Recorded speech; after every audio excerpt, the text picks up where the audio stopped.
प्रधानमंत्री एक कोट आपनादेर मने कराई, गंगा जी बिहार से बहते हुए बेंगल तक आया है। प्रधानमंत्री बोलेছিলেন। আর সবচেয়ে বড় বিষয় কি জানেন, বিহার ভোটের পর বাংলার মানুষ ভেবেছিলেন যে বিহারের মতোই একইভাবে বাংলার মানুষরাও, এই ভোটমুখী বাংলার মানুষরা অনেক কিছু পাবেন, কিন্তু প্রধানমন্ত্রী যে প্রতিশ্রুতি দিয়েছিলেন সেই প্রতিশ্রুতি এবারের এই ভোটমুখী বাংলার বাজেটে প্রতিফলিত হয়নি। কেন হয়নি? মুখ্যমন্ত্রী মমতা বন্দ্যোপাধ্যায়, অভিষেক বন্দ্যোপাধ্যায় তারা প্রকাশ্যে খুব স্পষ্টভাবে বলছেন জনবিরোধী বাজেট, দলিত বিরোধী বাজেট, মহিলা বিরোধী বাজেট, গরিব বিরোধী বাজেট। মুখ্যমন্ত্রী মমতা বন্দ্যোপাধ্যায় সরব হয়েছেন, কি বলেছেন শোনাই। Financial budget of 26 and 27, it is totally full of sound and fury. Totally it's a directionless, visionless, missionless, actionless. Economy is derailed, anti-women, anti-poor, anti-farmers. Education funds, education subsidy declined, social security subsidy declined, fertilizer subsidy declines. It is totally garbage of lies. We have already announced 6 economic corridors. It will include Dankuni to Bardhaman, to Bakura, to Durgapur, to Purulia. Other is Kalyani to Bardhaman, Birbhum, Malda, Shiliguri, Kuch Bihar. 6 economic corridors which will cover out the state.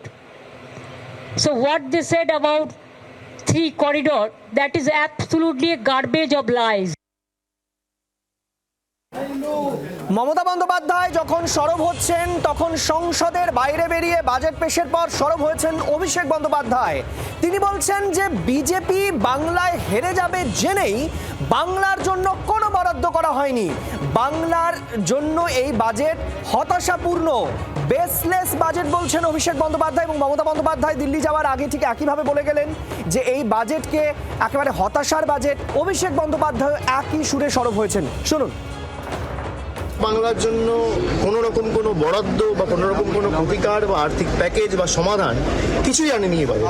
বাংলার কৃষক হোক, শ্রমিক হোক, তপশিলি হোক, জনজাতি, মৎস্যজীবী হোক, কারোর জন্য কিচ্ছু নেই এবারে। যুব সমাজের জন্য আলাদা কোনো কর্মসংস্থানের দিশা বা রোডম্যাপ কিছুই করা হয়। 85 মিনিট খালি ফাঁটে বুকে কাটিয়ে দেওয়া হয়েছে।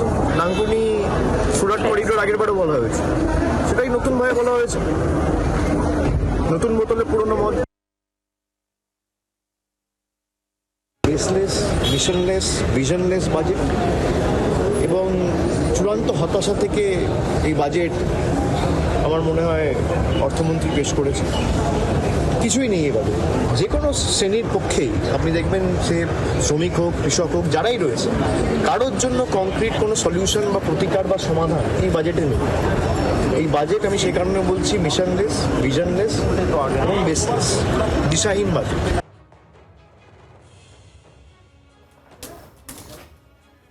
আপনাদেরকে শোনাবো যে শ্রমিক ভট্টাচার্য তিনি বলছেন এই বাজেট বাংলাকে সমৃদ্ধ করবে। কি বলেছেন শুনুন। বাংলা তো মুখ্যমন্ত্রী ছিল, আমার বাংলা, মানে শয়নে স্বপনে জাগরণে উনি বুঝেছেন যে বিদায় আসন্ন। 26-এর নির্বাচন তৃণমূলের বিসর্জন, কালের দেওয়ালি, কেউ বদলাতে পারবে না। বাংলার আওয়াজ, বাঙালির আবেগ, জি 24 ঘন্টা।